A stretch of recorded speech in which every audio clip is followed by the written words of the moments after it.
They burned everything I had worked for. My farm, my legacy, my dreams, reducing years of hard work to ash in a single, calculated moment. But what the HOA didn't know was that their biggest mistake wasn't torching my land.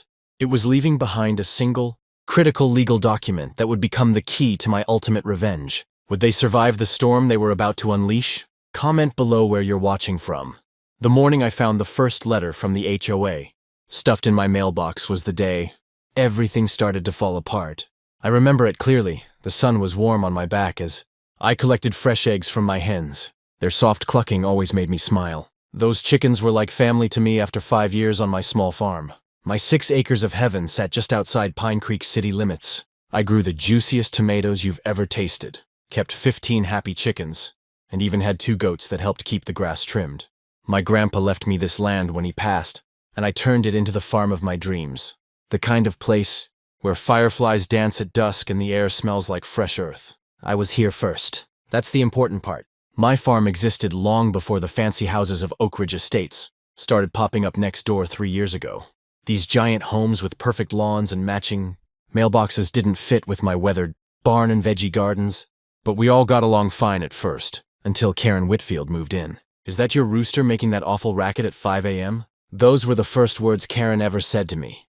No hello, no introduction. Just complaints about my animals. She stood at our property line in pressed white pants and a blouse that probably cost more than my monthly grocery bill. "That's Harold, and he's just doing his job," I explained with a smile, trying to be neighborly. "Farm animals make noise sometimes. That's country living." Karen's lips pinched together like she'd tasted something sour. "This isn't the country anymore. This is Oak Ridge Estates, and we have standards." I wiped my dirty hands on my jeans and tried reason. "Actually, my property isn't part of Oak Ridge. I was here before your development even broke ground. Different zoning laws apply to my land." She squinted at my chicken coop, my vegetable garden, and the small pile of compost near the fence. "We'll see about that. I'm on the HOA board now, and we don't allow unsightly farm activities to lower our property values." I should have taken her more seriously. I really should have. The letters started coming weekly after that. Official-looking papers with the Oak Ridge Estates logo at the top, listing violations on my property. Too many chickens, unsightly garden equipment, improper fencing. Each one threatened fines that I had no obligation to pay since I wasn't part of their HOA. I kept every letter in a folder, just in case. Something told me I might need them someday. Then came the complaints about smells. My compost pile sat far from any houses, but Karen insisted it was ruining her backyard experience. She called city officials about my goats. She photographed my property from the road, pointing at chicken feathers that dared float over the property line. My other neighbors from Oak Ridge started acting strange too. People who used to wave now looked away when driving past. Mrs. Gonzalez, who'd always bought eggs from me, stopped coming by. Only Lisa Martinez still smiled and chatted when she walked her dog past my place in the evenings. "Don't take it personally," Lisa told me one day, leaning on my fence. "Karen's been showing pictures of your farm at HOA meetings, saying it's a health hazard. Some people believe her, but others think she's just being difficult." "Can she really do anything?" I asked. "My property isn't even part of Oak Ridge." Lisa looked worried. "Just be careful. Karen's husband is friends with someone on the county zoning board. She's been talking about getting the boundaries redrawn." I didn't sleep well that night, or many nights after. The worst part was I couldn't stay and fight. My mother's health had been failing for months, and she needed me. Every year I spent 2 weeks helping her after her treatments, staying at her house 3 hours away. I couldn't cancel this trip. She had no one else. The day before I left, I spotted Karen and 3 men in suits walking along my property line. They carried clipboards and pointed at different areas of my farm. When they saw me watching, Karen smiled. Not a friendly smile, but the kind that makes your stomach twist with worry. That evening, as I packed my bags, I took extra precautions. I asked my friend Miguel to check on my animals daily. I installed 2 security cameras, pointing at the property line and the main areas of the farm. I even called the sheriff's office to let them know I'd be away and had concerns about trespassing. "Don't worry so much," Miguel said as he helped me load my truck the next morning. "What's the worst that could happen in 2 weeks? As I drove away, I glanced in my rearview mirror. Karen stood at the edge of her driveway, phone in hand, watching me leave. The sun glinted off something in her garage. What looked like large red containers lined up against the wall. If only I'd turned around right then. If only I'd stayed. But my mother needed me, and I had no idea that those 2 weeks away would cost me everything I loved. What would be waiting for me when I returned? I knew something was wrong the second I turned onto my road. The sky looked dirty, like someone had smudged it with a giant pencil.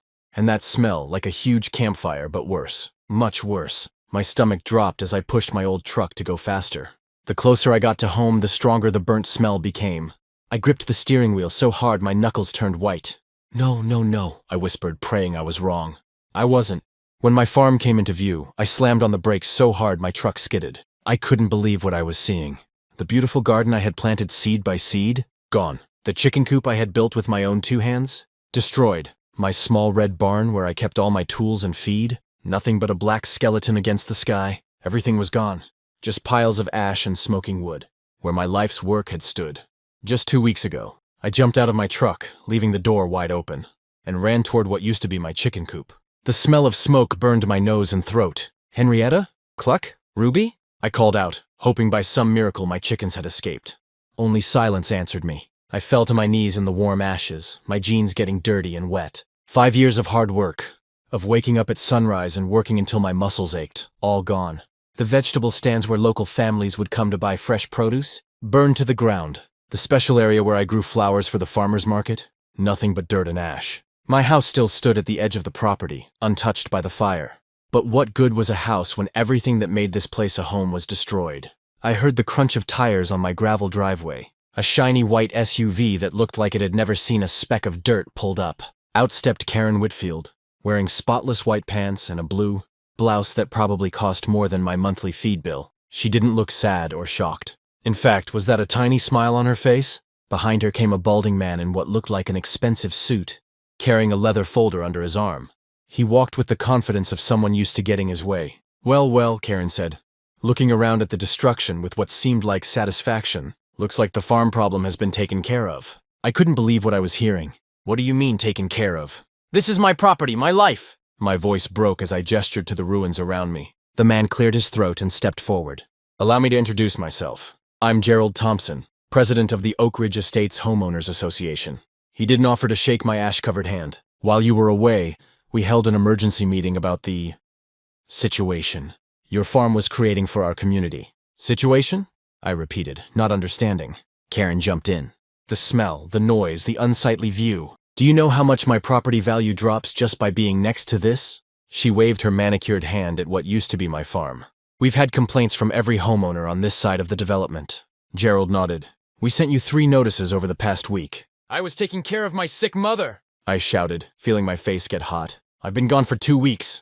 Not our problem, Karen said with a shrug. You should have made arrangements. Gerald opened his leather folder. According to HOA Bylaw 47B, after 3 unanswered notices, we have the right to take action to remedy any situation that affects the community, standards and property values. You have no right to touch my farm, I screamed, my whole body shaking. This land isn't even part of your development. I was here first. Karen's smile grew wider, showing perfect white teeth. Actually, the county rezoned this area last month. Your little farm is now officially part of Oak Ridge Estates, which means, she paused for effect, you're subject to our rules now. I felt like I'd been punched in the stomach. Could this possibly be true? I'd never received any notice about rezoning. So you burned down my farm? You killed my animals? I could barely get the words out. That's illegal. That's criminal! Gerald adjusted his tie. We hired a contractor to remove the violations. The chicken coop, compost piles, and non-approved structures. If things got out of hand, he shrugged. Perhaps the dry conditions contributed to the spread. I looked behind them and saw other neighbors from the development had gathered at the edge of my property. Some looked uncomfortable, avoiding my eyes. Others were nodding in agreement with Karen and Gerald. You can't do this, I said, my voice suddenly calm as shock set in. I'll call the police. Go ahead, Karen said. We have all the paperwork. We followed the rules. I started to say something else when a glint of metal caught my eye. Through the ashes near what used to be the edge of my garden, I could see my property survey marker. The one the county had placed years ago when I first bought the land. It was still firmly planted where it had always been, untouched by the fire. A tiny spark of hope flickered inside me. If the marker was still there, in its original spot, then maybe, I think you should leave now, I said quietly, not wanting them to see what I'd noticed. Karen laughed. Or what? You'll sick your chickens on us? Oh wait, you can't. Something inside me snapped. I stood up straight, looked her directly in the eyes and said, You've made a huge mistake. Karen, and you're going to regret it. For just a second, I saw uncertainty flash across her face. Then Gerald put his hand on her arm and guided her back toward the SUV.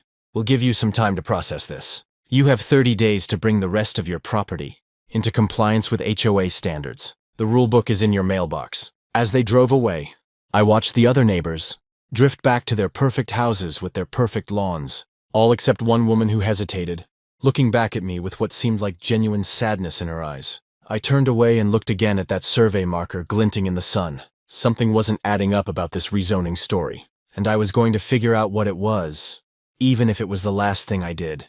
The smell of smoke still clung to my clothes as I sat surrounded by papers in my living room.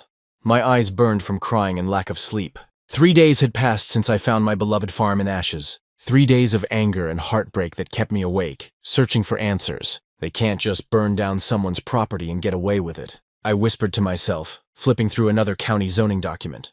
My fingers trembled as I reached for my coffee mug, my 5th cup today. Something caught my eye on page 43 of the county records. I leaned closer, heart racing. The boundary line. The recent rezoning that Karen mentioned didn't include my entire property. I jumped up, knocking papers everywhere, and ran to my garage where I kept my original property survey. Under the dusty plastic cover was the answer I needed. The creek that ran along the eastern edge of my property formed a natural boundary that the rezoning specifically excluded. I pulled out my phone and scrolled through pictures of my farm before it was destroyed. The chicken coop, the vegetable garden, my small barn, all were on the eastern side of the creek. They burned down property that wasn't even in their jurisdiction, I gasped. I needed more proof. I called the county office as soon as they opened. This is Maggie from the county recorder's office, a friendly voice answered. Maggie, I need confirmation about the rezoning of county Road 16 properties last month, I said, my voice urgent. Specifically the boundary line formed by Willow Creek. Oh, that rezoning was very specific about natural boundaries, Maggie replied. Let me email you the official maps right now. Within minutes, my printer hummed to life with official county maps showing exactly what I suspected. The HOA had no authority over my farm. None at all. I didn't waste time changing clothes. Still in my wrinkled t-shirt and jeans, I grabbed my documents and drove straight to the county sheriff's office. I'd like to report illegal destruction of property, I told the deputy at the front desk. His eyes widened as I explained what happened and showed him my evidence. Ma'am, this is serious, he said, calling over another officer. We need to take your statement and these documents. 2 hours later, I walked out with a case number and a promise of investigation. But I wasn't done. I knew the Oak Ridge Estates HOA held their monthly meetings on Thursday evenings. Today was Thursday. I stopped at the copy shop to make duplicates of all my documents, then drove home to shower and change. Tonight would be important. I put on my best jeans and a clean button-up shirt. Nothing fancy, but respectable. As I combed my wet hair, I practiced what I would say. At exactly 7 p.m., I walked into the Oak Ridge Estates Community Center. About 30 people sat in neat rows facing a long table where Karen and Gerald sat with 3 other board members. Karen was in the middle of complaining about someone's unapproved mailbox color when she spotted me. This is a private meeting, she snapped, cutting herself off mid-sentence. I smiled and walked to the front of the room.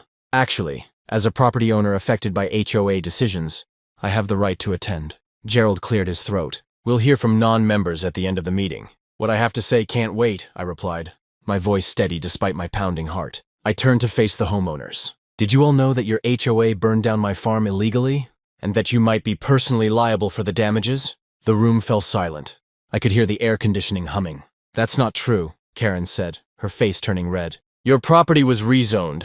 Only partially, I interrupted, pulling out my maps. I unfolded them on an empty chair in the front row. The official county rezoning specifically excludes the eastern portion of my property, where the creek forms a natural boundary. Everything east of the creek, which included my chicken coop, garden, and barn, remained outside your HOA jurisdiction. People began to murmur. One man in a blue polo shirt stood up to look at my maps. Gerald's face paled as he examined the documents. We followed the zoning maps provided to us. I pulled out another paper. This hand-drawn map, the one with Karen's signature on it? This isn't an official document. It's completely wrong. The murmurs grew louder. A woman in the 3rd row stood up, Lisa Martinez, who lived 3 houses down from Karen and always waved when passing my property. Gerald, did you actually verify the boundaries before authorizing this? She demanded. Of course he did. Karen jumped to her feet, her designer bracelet jangling. That farm was disgusting. Chickens making noise at all hours, that horrible compost smell. It was bringing down our property values. Property values don't override the law, I said calmly. And speaking of law, I filed a police report today. Your actions constitute illegal destruction of private property, criminal trespass, and animal cruelty for the chickens that died. You can't prove we did anything, Karen shouted, but I could see fear in her eyes. I pulled out my phone and played a video I'd found on my home security system. It showed a truck with Oak Ridge Estates HOA on the door arriving at my property 3 days after I left town. The date and timestamp were clearly visible. I have more footage, I said quietly, and I've already spoken with 3 reporters who are very interested in how an HOA could make such a serious mistake. Lisa Martinez walked to the front of the room. I motioned to immediately suspend any board members involved in this decision pending investigation. Second, called out the man in the blue polo shirt. Karen's face went from red to white. You can't do this. We were protecting our community. Gerald raised his hand weakly. Perhaps we should consult our attorney before— Too late, I said. My attorney will be contacting yours tomorrow. And just so you know, she specializes in property disputes and HOA overreach. She hasn't lost a case in 6 years.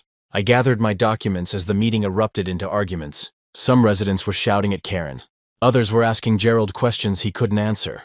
I walked calmly toward the exit, but Lisa caught up with me. I'm so sorry about your farm, she said, touching my arm. Not all of us are like Karen. Thank you, I replied. But this isn't over.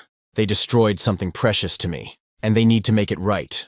As I drove home, my phone rang. The caller ID showed County Sheriff's Office. Ma'am, the deputy said when I answered, we've found something interesting in the fire inspector's report. The blaze wasn't started by the HOA contractors. Someone used gasoline to accelerate it. We're treating this as possible arson. My hands gripped the steering wheel tightly. Arson? Who would do that? But deep down, I already had my suspicions. What else would the investigation uncover? And how far had Karen really gone to get rid of my farm? I woke up to the sound of my phone buzzing like crazy. 20 missed calls. The first one was from Lisa Martinez. Have you seen the news? She asked when I called back. Your farm is the top story on every channel. People are furious about what the HOA did. I turned on the TV and saw my burned farm on the screen. The reporter stood right where my chicken coop used to be. My hands shook as I turned up the volume. Local farmer returns home to find property destroyed by neighboring HOA in what legal experts are calling a clear case of overreach and possible criminal action, the reporter said. My doorbell rang. A different reporter stood there with a camera crew. Can you tell us how it felt to see your farm destroyed? She asked, shoving a microphone in my face. Word spread like wildfire. By noon, my quiet country road was lined with news vans. My phone wouldn't stop ringing. Neighbors I'd never even met called to offer help. Someone started an online fund for me. That hit $10,000 in just 3 hours. I sat at my kitchen table with my cousin Janet, the attorney. She spread out maps and documents. The HOA messed up big time, she said, circling the creek on the map. This natural boundary is clearly marked in the rezoning paperwork as the limit of their control. Everything east of the creek, which includes most of your farm, was never under their power. So they burned down property they had no right to touch, I asked. Exactly. And that's not just a civil issue. That's criminal destruction of property. Janet helped me file a lawsuit naming the HOA, Gerald, and Karen personally. The sheriff delivered their court papers that same afternoon. I watched from my window as Karen received hers. She threw a fit right there on her front lawn, screaming that I was the one breaking rules, not her. That evening, my phone rang again. It was Tom Baker, who lived 3 houses down from Karen. You need to see something, he said. I have security cameras that point toward your property. I caught something disturbing. Tom sent me a video. The timestamp showed 6 a.m. on the day my farm burned down. A familiar white SUV parked near my property line. Karen got out carrying something in her hands. Was that a gas can? I didn't think much of it until I heard what happened, Tom said. I've already called the police. Before I could process this, someone knocked on my door. It was Gerald, looking like he hadn't slept in days. The HOA board had an emergency meeting, he said, his voice shaky. They've removed me as president.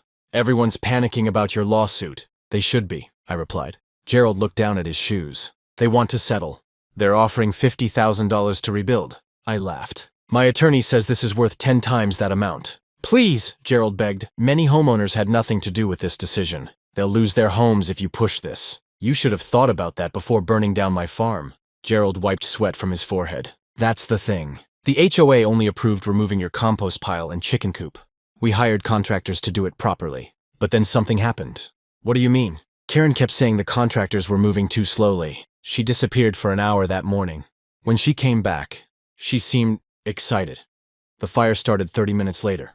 My mind raced back to Tom's video. Karen with the gas cans. Are you saying Karen started the fire herself? I asked. Gerald's face went pale. I didn't say that. But the contractors swear they didn't start it. And Karen's been acting strange ever since. After Gerald left, I called Janet again. She arrived within the hour, bringing a private investigator named Mike. If what Gerald hinted at is true, we need to collect evidence quickly, Mike explained. Security footage, witness statements, anything that shows Karen's movements that day. The next morning, I found a note slipped under my door. Check the pond behind Karen's house. Look for evidence. It wasn't signed. Mike and I walked around the neighborhood pond. In the reeds, partially hidden, were 2 empty gas cans. Don't touch anything, Mike warned, taking photos. He called the police immediately. That afternoon, the police got a search warrant for Karen's home and car. I watched from across the street as they carried out bags of evidence. Karen stood in her driveway screaming that I was framing her. Later, Lisa came over with dinner.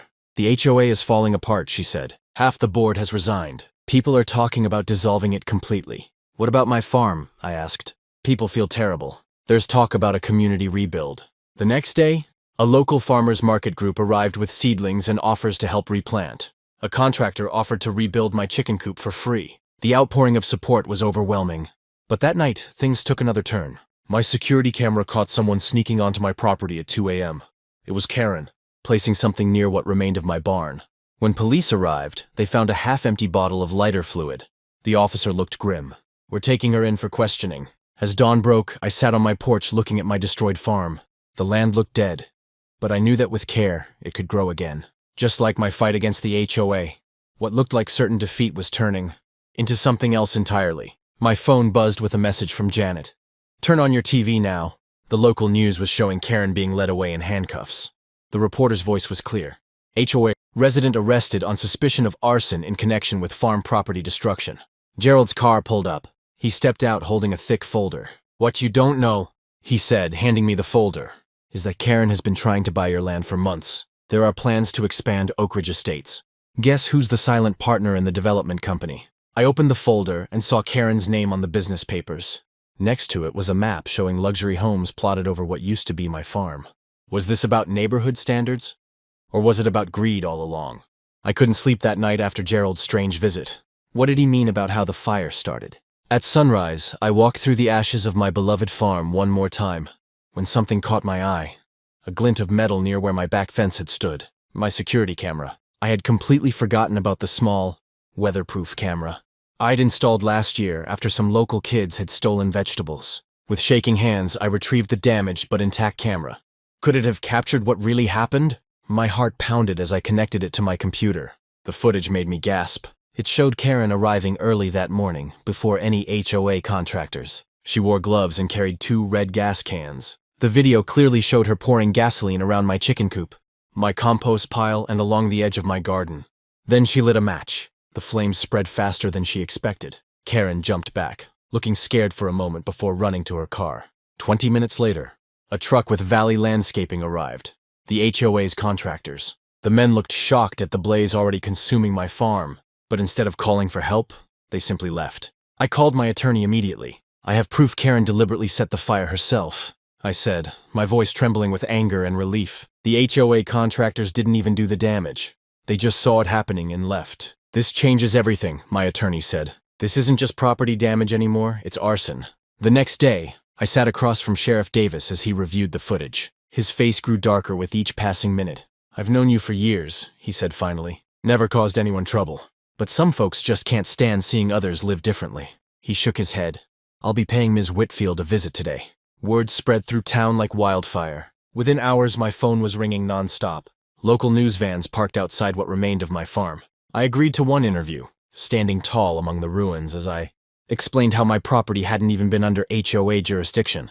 I just want justice, I said into the camera, and to rebuild what was taken from me. That evening, I watched from my kitchen window as police cars pulled up to Karen's house. They led her out in handcuffs, while neighbors gathered on their perfect lawns to watch. Her face was red with anger until she spotted the news.